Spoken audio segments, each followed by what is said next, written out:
Literally, Juju Smith, like, oh my God. He did a double move. First game in preseason. That's another These guys aren't even ready for game one in the regular season. But Will, I asked them what needs work. They're just giving you their answer. The secondaries needed work since the damn Super Bowl. So yeah, definitely. No, because he's talking about the game. He's not talking about in general about the preseason. He asked, what do you think needs the most work from Thursday? Yeah, from Thursday. What needs work from the game? Okay, what needs work from the game then is offense. Because you lost 31-14. Because your defense got scorched. It's only preseason, Joey. You only scored 14 points as an offense, Joey. Yeah, well, Callahan sucked as a quarterback. Okay, so the quarterback needs help. Will. It's Joe Kelly. It's preseason. It doesn't matter. Like The Rock says, it's preseason. I don't think The Rock says it's preseason. My God, dude, I know we're big-time sports fans and we love the Eagles and we're going to dissect shit left and right, but it's preseason. Don't worry. Don't worry about the secondary right now. Don't worry about the linebacker corps. Don't worry about none of that shit. Well, it's preseason. You have a radio talk show that you have to make content for every week. I know we're making content, but even everybody knows, like, the starting lineup is all that matters. My God. Apparently so. Apparently so. I mean, he's not going to care about it until September. So if it's preseason, should we just shut down then for the next couple of weeks? No, I'm not saying that. We can talk about it, but don't sit there and say, well, after preseason, we know we got to work on. You don't know. They don't play the starters that much. We didn't say they played the starting secondary. We didn't say after preseason. I asked you from Thursday. Oh, I know they played them. I know. I asked you from Thursday. What needs work? That's all. What needs work is from the bat. What we said was the secondary. We already said that. There you go. But not from preseason. The secondary in as a whole. Will Nick Foles make it to Week 1 as a Philadelphia Eagle? Absolutely. Yep. Now, if a Bradford are you saying hope? Deal, are you saying hope-wise? If a Bradford type deal comes along, where you get a first and a fourth or a first and a third, what do you do? Because of another team's injured quarterback? Yes, yes. Oh, you think about it. You definitely think about it. But I think I would like to see a pick and a player. I want to pick a player. I mean, I wouldn't mind picking a player myself. I mean, and we just talked about the secondary. I wouldn't mind a pick and like an all-star, like a Pro Bowl like corner. Like I wouldn't mind that for Nick Foles. I wouldn't mind that at all. Boost up the weakest part of our team by giving away a guy that is not going to get the playing time. So what would you say a player from a team, and you don't have to say his name, just say the rating of a player, would you expect to get for Nick Foles? As far as a corner, I'd at least want like an 82 or above. I want somebody who's going to be a Pro Bowler. I want somebody who's going to be a veteran that knows what he's doing. I already gave him that bonus, and I have him here, and he's such a big landmark for Philadelphia right now. He's an idol to a lot. Like, I would keep Foles. I wouldn't let him go. Yeah, I agree. So then what are you going to do when Carson's healthy? Because now he's not your quote-unquote landmark anymore. He's in Carson's head. That guy, what he did against the Vikings, what he did in the Super Bowl against the best quarterback that everybody says ever lived, I say you keep Nick Foles, man. You need him not just as... Not disagreeing with you, just playing devil's advocate. Yeah. Not just to be, your backup quarterback, but to be that guy that is in Carson Wentz's ear, that is talking to Doug Peterson. Like, it's not that he just talks to Wentz. Like, Nick Foles has, I don't know if it just happened out of nowhere or if he's known his whole life, but this guy has become quarterback like gold. I noticed that all the quarterbacks are huddled up at preseason games. Yeah, I mean, they were all talking to each other. He makes all them closer because they see what he did. They see that they're capable of doing that. They saw that Wentz had an MVP season, and they saw Foles came in, and Foles had a history of falling apart right after he went 27-2. I'm not taking anything away from Foles. He's got talent out. I would not let him go, man. The only way I let him go is if, like, you offer me the best cornerback in the league. fine. Yeah. Done. That's it. That's the only way. But I don't think you're going to get that. No, I don't either. Unless the but team thinks they can afford to let their best cornerback go, which is a high-rated quarterback. Like, they think they have depth at corner. It's just tough, man. It's tough because you have to be in that situation. You know what I mean? Well, I mean, we're in a good situation, whereas we're trying to figure out how to deliberate to Also, ship off a Yeah, Super but Bowl MVP. Joey and Tom, when you said it at the beginning, at the start of the season, Tom, you said, or at the end of preseason, you said, Tom, like basically, you were talking about Nick Foles. Is he here at the beginning of the season? That's what you were saying. Beginning right? of week 1, yeah. Beginning of week 1. The only reason why I would say yes is because the way Wentz plays, you don't know. You don't know. Wentz could. I hate to say this. See, I but don't it's want to not be a all. jinx. It's not all that. It's part Foles' decision too. Like Yeah, but let's say Wentz is playing against the Redskins. The Redskins throw a blitz up the middle. He takes off to the outside. He's getting like 26, 27 yards. He gets caught from behind from a safety or whatever at a leg tackle, and since he was out in open field, And it gets like sandwiched again. that's it. Or leg He's whip. done. You have Sudfeld coming in.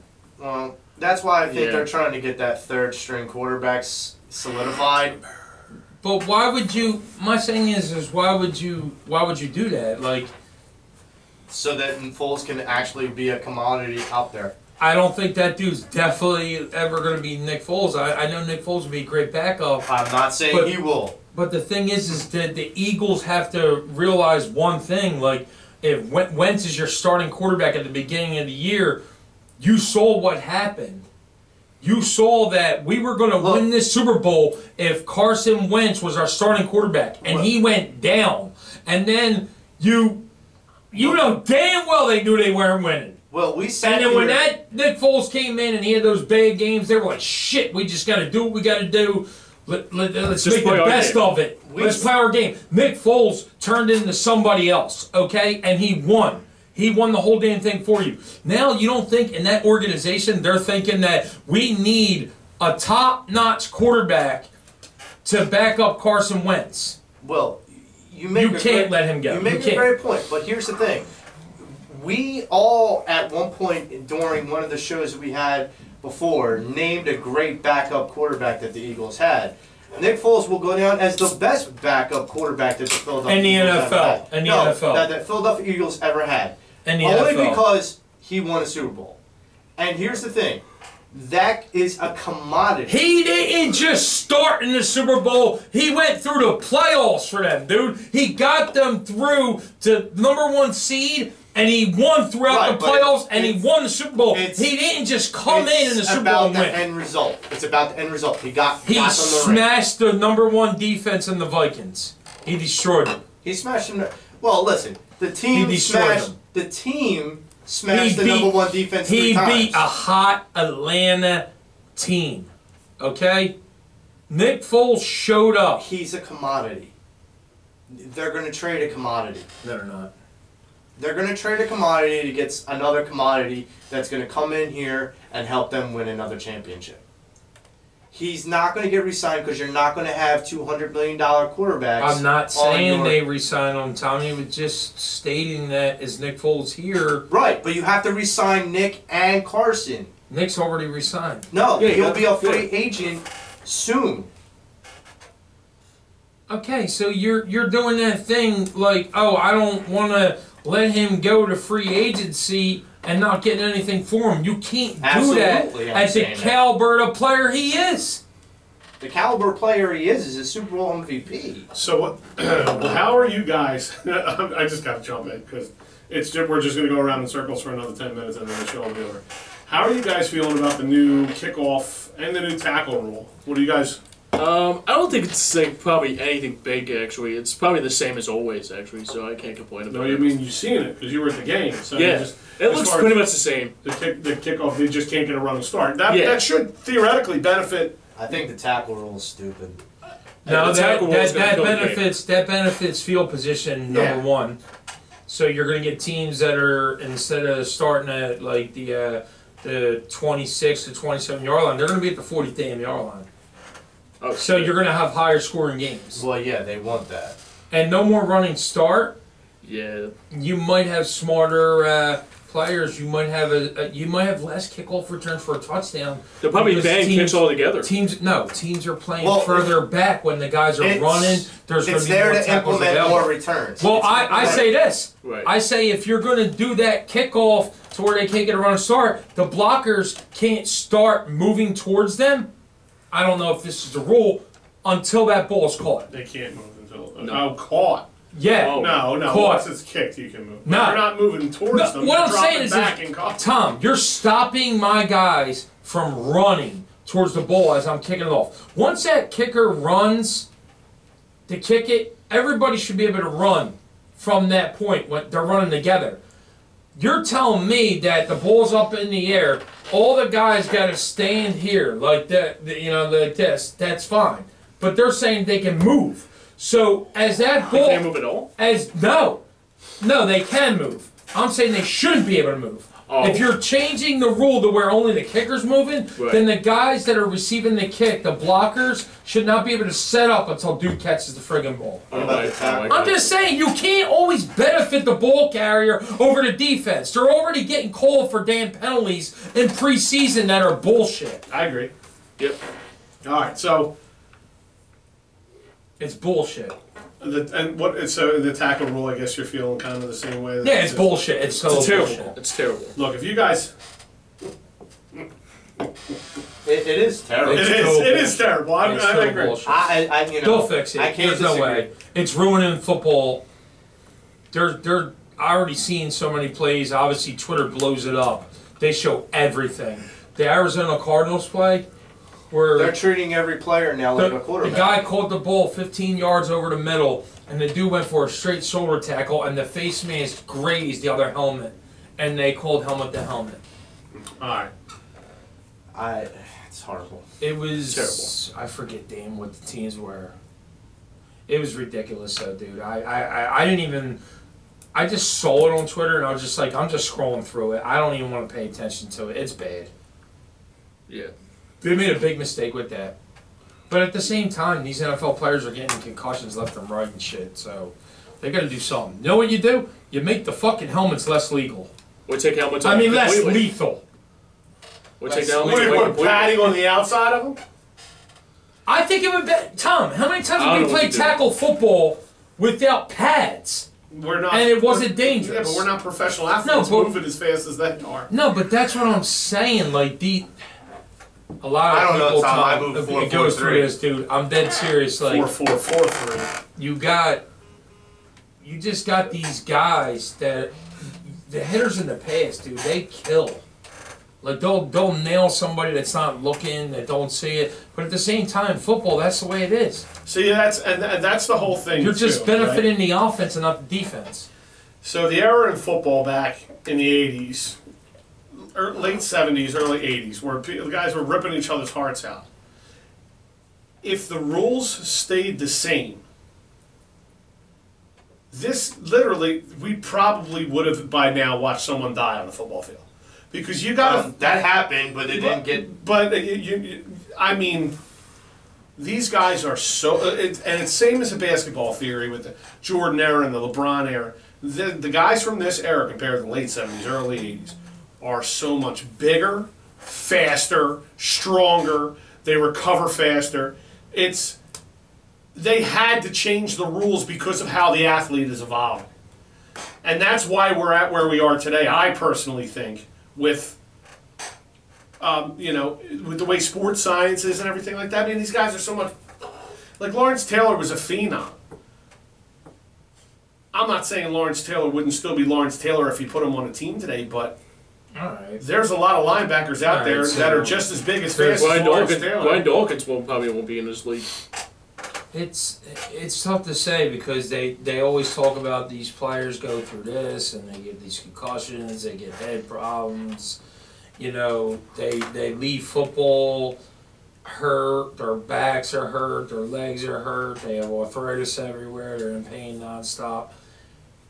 but they got paid millions and millions Not of back in the day. freaking dollars. Yes, they did. Not back in the Well, day. dude, what are you talking about? You going back freaking back to the 80s? That's what I was just talking about. Yes. That's what he was just No, talking That's I'm what we're talking under about the- now. I'm Oh, talking yeah. about now. These players now. That's what I'm talking about. Right, but the rules have What changed they're going now. through now. The rules have All right, changed. so go back 20 years. They were still getting millions a year. Not as much as they're getting paid now. I mean, Oh listen, my God, they weren't getting paid millions back then and 20 years ago. they were getting paid what they're getting paid now. Name me one player that played in the 1990s. Concussions weren't a problem back They then. absolutely were. They were never talked about as much as they are now. Because there's more modern medicine, which is why they're talked about more now. Concussions absolutely were. There's like Junior Seau killed himself, and they found out after his autopsy all that stuff that came from. Troy Aikman left the game Yeah. because he was concussed too and much. Junior Seau did not live a great life with millions of dollar contract, a beautiful mansion. Yeah, but the concussions led No. to Listen, all these other problems. Listen, but the thing is if you're going to sit there and consistently care about the players, then guess what? Take your friggin' college education from law, business, whatever the fuck it is, and go get a job that way. Because if you're going to play sports, you're going to get fucking injured. That's the way I feel. I'm sick and tired of little fucking babies saying that, oh my God, after football I can't see straight. Well, guess what, bitch? I didn't play football the way you did, and I struggle with a hurt back every fucking day, and I don't have a fucking lawsuit for that. Relax, relax. No, that's the way I feel. I know. It's bullshit. I The know. way the game is the way the game is. Why is it always, and every single year, different? Oh my God, we gotta change the headshots. We gotta change the way the quarterback gets hit. You can't hit below the legs for no reason. You know what I mean? Like, it's just getting ridiculous, dude. You're becoming little friggin' babies. We take the, you can't push the guy out of bounds before he makes a catch to where you can. We can't call this, we can't call that. You got defensive holding that they call all the time. Well, do you think After all the players guys are back asking then for went these through changes? that. Do you think the players are asking for these changes? They're the ones complaining about it. They're the ones complaining about, wait, I can't lower my head. and hit That's what anyone. I'm saying. I know, though. but you're complaining that they're being babies. You're off base. They're getting paid millions of I dollars. know, they're not the one making the rules. The league is. You're off base. No, not the league. The people that complain about saying it. The little friggin' Well, wussies, I'll call them. That's fine.